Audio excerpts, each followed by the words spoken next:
సంస్థలు ఆర్థికంగా ఆ కెపాసిటీ లేనప్పుడు సో డెఫినెట్గా ప్రభుత్వానిదే. సో ప్రభుత్వం భరించాల్సిన అవసరం తప్పకుండా ఉంది.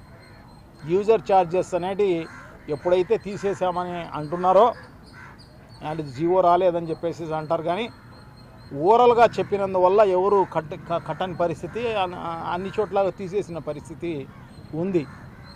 అది ప్రజల మెప్పు కోసం అలా చెప్పడం జరిగిందో ఏమో, కానీ మొత్తం పైన యూజర్ ఛార్జెస్ అనేది ఇప్పుడు నుంచి కాదు, దాదాపు 20 ఏళ్ళ నుంచి యూజర్ ఛార్జెస్ గతం నుంచి ఉండేటివే అవన్నీ కూడా.